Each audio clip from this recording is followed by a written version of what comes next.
Hi, I'm Steve Clemons, and I have a question. How does Israel's war in Gaza fit into U.S. national security interests? Let's get to the bottom line.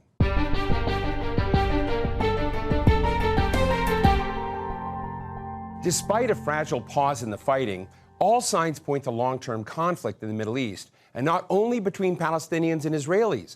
There have been attacks all along the border between Lebanon and Israel for the past month and a half, and recently the Houthis in Yemen, 1,000 miles away, hijacked a cargo ship owned by an Israeli businessman. For the U.S., which has made huge commitments to Israel militarily, financially, and diplomatically since Israel's war on Gaza started last month, the region is stuck between domestic policy currents and foreign policy interests.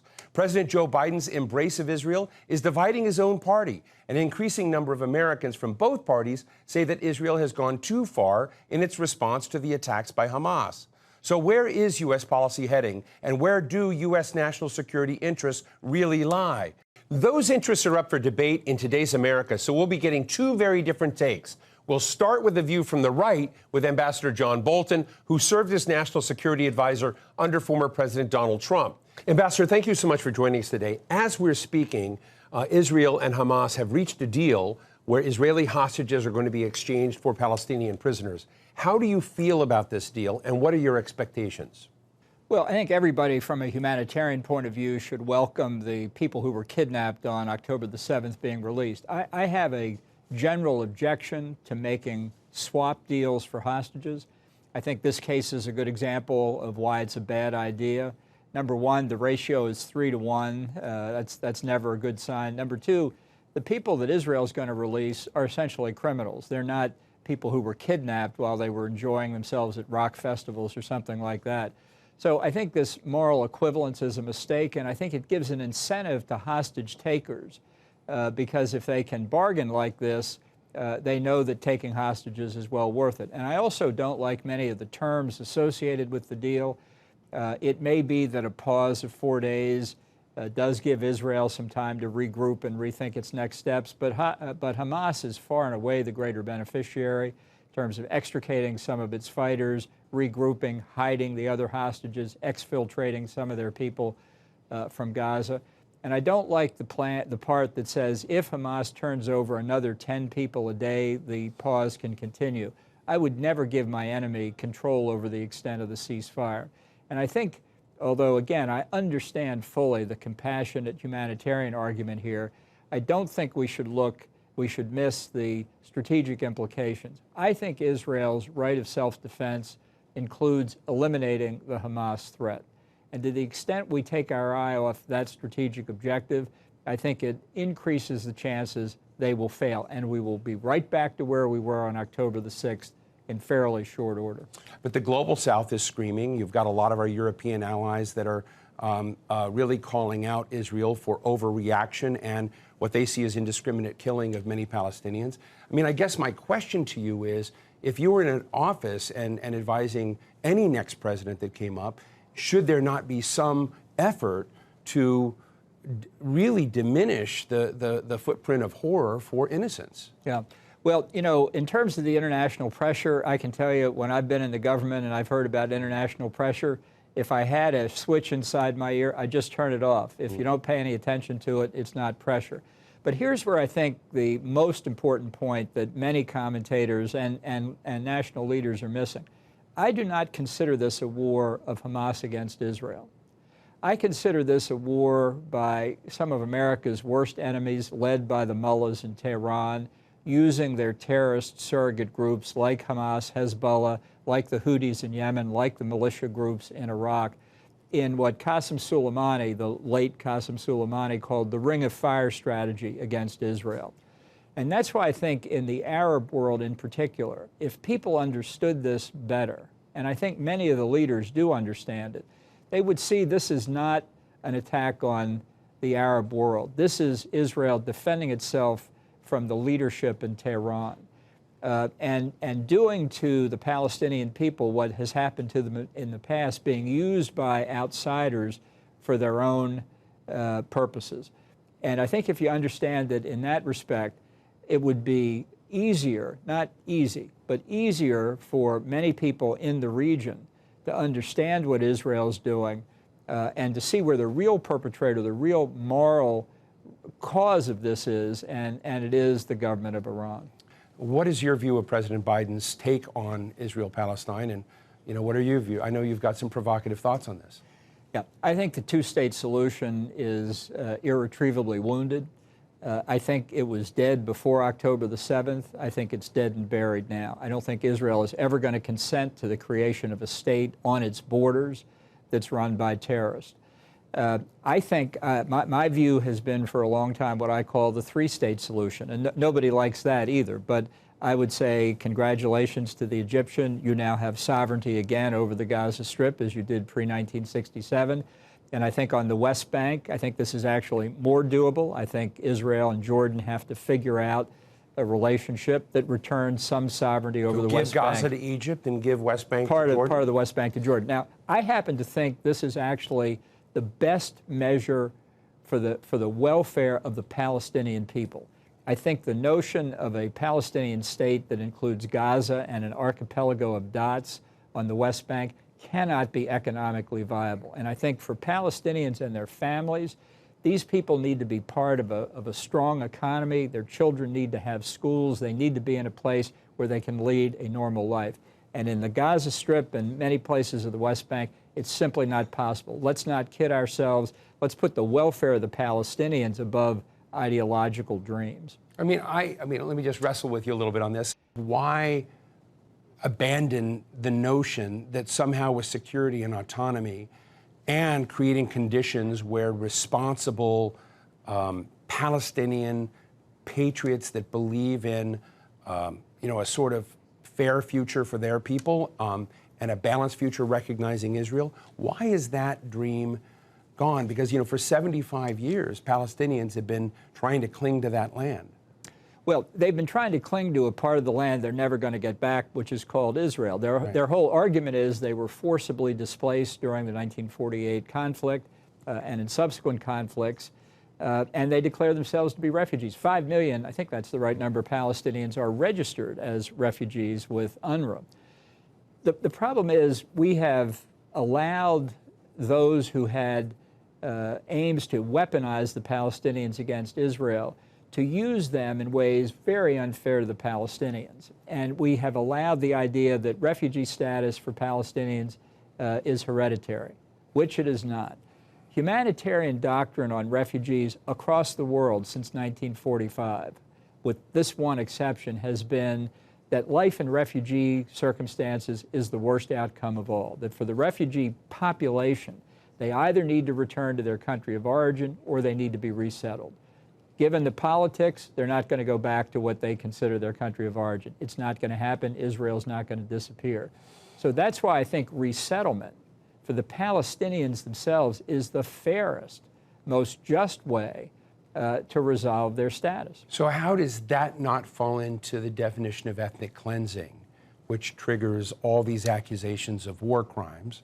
That ethnic cleansing, you hear it constantly, is what the criticism of Israel has been for Palestinians who feel wrongly displaced from their land. And right now, we see even the Israeli government trying to withhold the settler movement in the West Bank and prompting violence with the West Bank to further encroach on this. Right. Well, that's not my argument. My argument is that after conflicts, there are often large flows of populations. If you look at the world after World War II, it was filled with refugees. Well, we see that with flows. Ukraine, Russia. I mean, we see refugees all over the world now, right? And the worst place for these people is in refugee camps. It's especially the worst place when they live there generation after generation.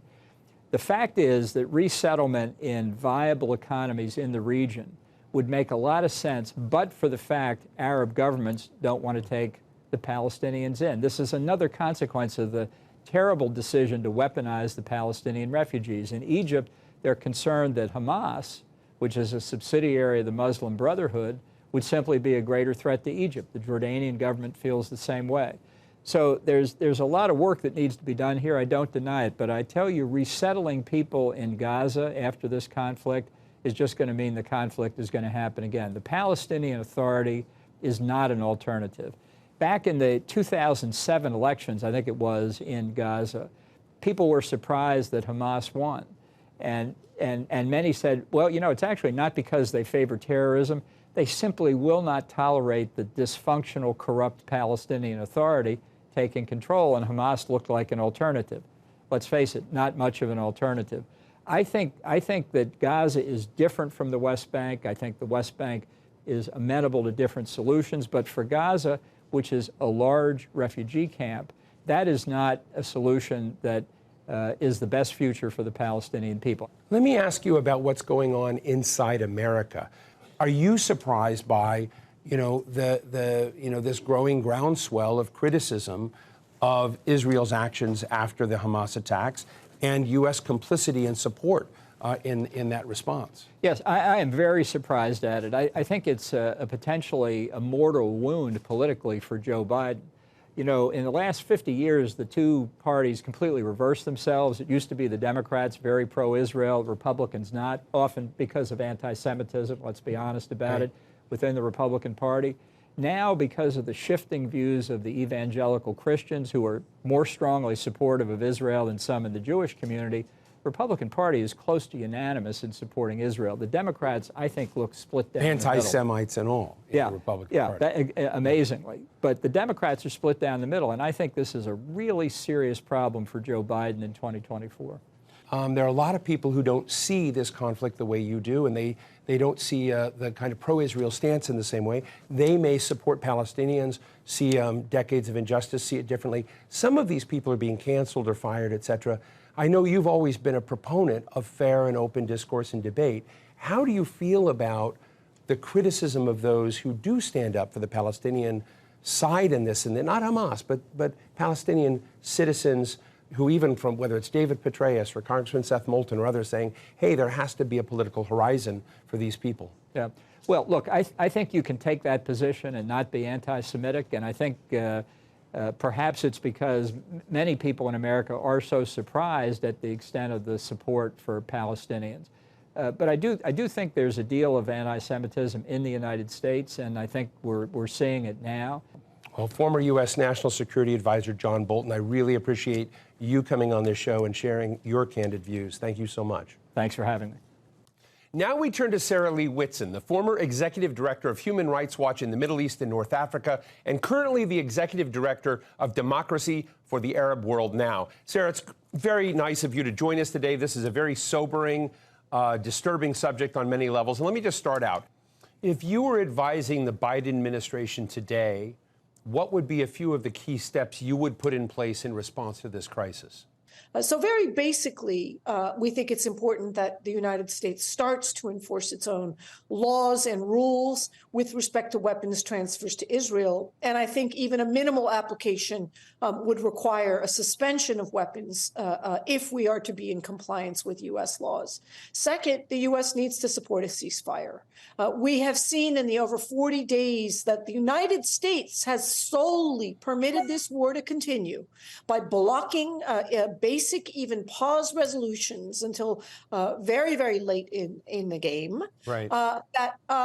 No military advantage has come of it, really. All we have is an unbelievable level of death and destruction. By some calculations, over 75% of the casualties are civilians, right. And over the vast majority of those are women and children.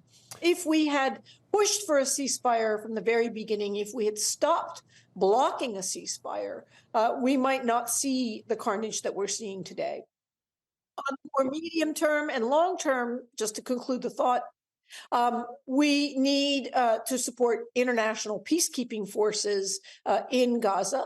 And we need to commit internationally to the reconstruction of Gaza so that we do not permit Israel to achieve its goal of depopulating Gaza, to ensure that the people of Gaza can return to their homes in what is now being called North Gaza, and to not allow the war crime of forced displacement to be fulfilled.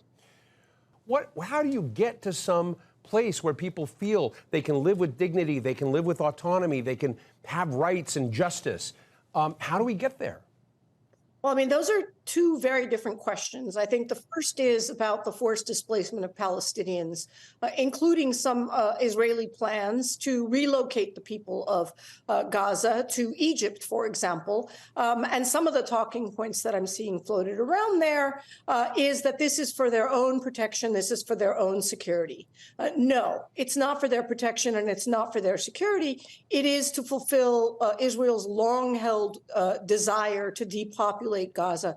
And the United States and the international community should not facilitate that. It should not facilitate creating a permanent buffer zone of Gaza's territory, nor should it agree to cramming Palestinians in so-called South Gaza permanently, and certainly should not agree to forcing Palestinians to go to Egypt and to try to resettle them there. If the people of Gaza need urgent medical care, Israel is responsible for providing them that military care. Why doesn't Israel open up its own borders and boundaries if it wants the people of Gaza to flee from Israeli bombs and bombardment? Egypt should not have to shoulder that burden and find itself complicit in these war crimes. As for a longer-term solution, I think that for the last 30 years, via the Oslo Accords, the international community has been stuck in a stale and expired framework that demands some kind of a negotiated solution between two blocs, one bloc being the Palestinian people and one bloc being the Israeli people. And only after that negotiated solution can Palestinians hope to enjoy basic human rights, equality, and freedom. That's a failed approach. And the right approach is to say that, in fact, the first thing that needs to happen is that Israel needs to respect the basic human rights of all of the people under its sovereignty. And all of the people under its sovereignty do indeed extend from the river to the sea. It needs to ensure the end of occupation and the end of apartheid. From where, from which position the people under Israeli sovereignty can vote democratically. Maybe some Palestinians choose one answer, maybe some Israelis choose a different answer. However it is, that answer of how that territory should be configured must be a democratic process, and nobody can impose that on the people against their will. Right. That's a basic tenet of democracy. Sarah, let me ask you about the human beings in this equation right now in the hostage swap for prisoners. We're seeing a lot of the pictures, at least I am, of the hostages that have been released and come back into Israel. In many cases, it's very moving. The families, the people, the stories behind them. I'm interested to also know about the prisoners who've been held. And to the degree that you know and that you can share your perspective, because some Americans have said those are criminals in Israeli prisons, I'd like to kind of have a deeper understanding of the Palestinians that are being released in this swap. Well, as you know, aside from their names, there's very little information that is coming out about these prisoners. I guess so far only women and children who have been released. And it is forbidden in Israel for Palestinians to celebrate the release of their loved ones, for these prisoners to talk about their imprisonment and to describe what they've endured in detention. I think it's very important for viewers to understand that though these people are called prisoners, many of them are not lawfully imprisoned. They've never had a trial. They've never had evidence presented against them. They've never been able to challenge their detention and their imprisonment because they are subject to military rules that allow for what Israel calls administrative detention. That means that I, as the state, can imprison you on the basis of secret evidence that I don't tell you what that secret evidence is, without bringing you before a judge, and renew that detention and that imprisonment indefinitely in perpetuity. So many of the people who are now released from Israeli captivity have never been lawfully imprisoned. They have never been found guilty of any crime. So to call them criminals is really, really jumping ahead of the evidence. And we know that there are thousands of Palestinians, including women, including children, who are imprisoned in this Kafkaesque, unbelievable system of imprisoning people on secret evidence indefinitely. But a lot of people look at the Israeli-Gaza crisis as a function of proxy battles of other players. And I guess the question I have is, how much of this is, that's a mistaken blind spot? This is really about Palestinian justice, not Iran, not a pro-union. I mean, I want to know how you look at it.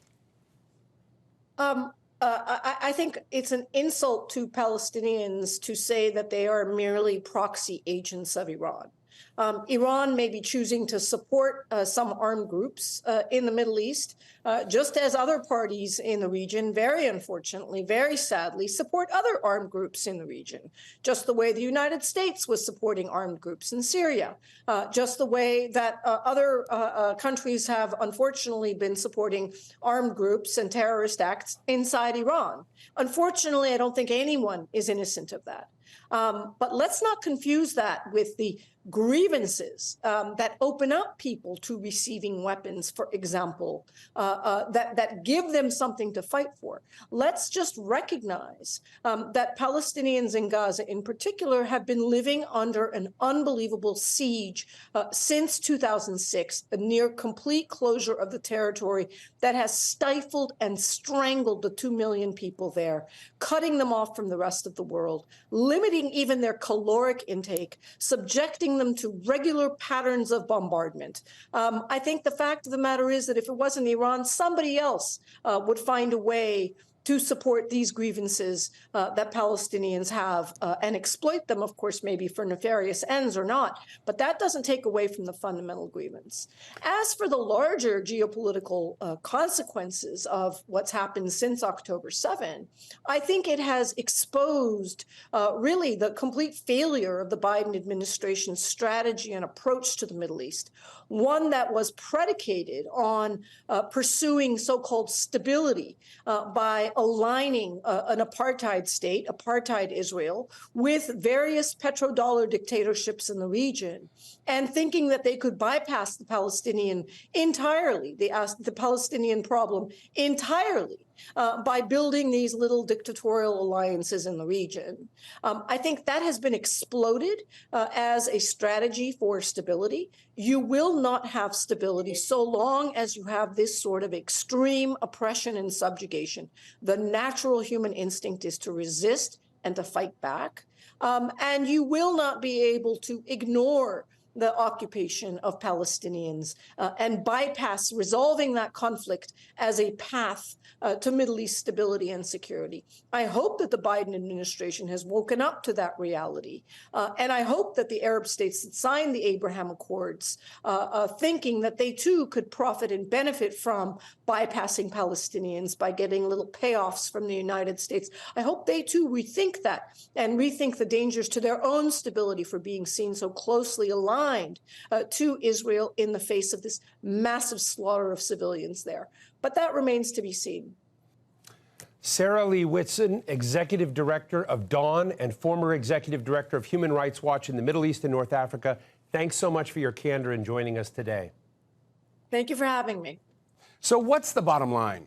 I feel Ambassador Bolton is wrong on ideas like resettling Palestinians elsewhere, which amounts to a continuation of the ethnic removal of Palestinians from the occupied territories. Some would call this ethnic cleansing, a war crime. But he is correct when he says that any resolution of the Palestinian question is really hard to achieve, whether it's a one-state system that's blind to religion and ethnicity, or two separate states, or any plan that really offers dignity and autonomy for Palestinians. That's why there's a war underway. And the dereliction of responsibility of world powers on this problem has led to this global, horrible conflict in which so many are dying. It's hard to listen to views that we disagree with, but we do have to hear the spectrum of debate as it really is in Washington today, not what we would wish it to be. And that's the bottom line.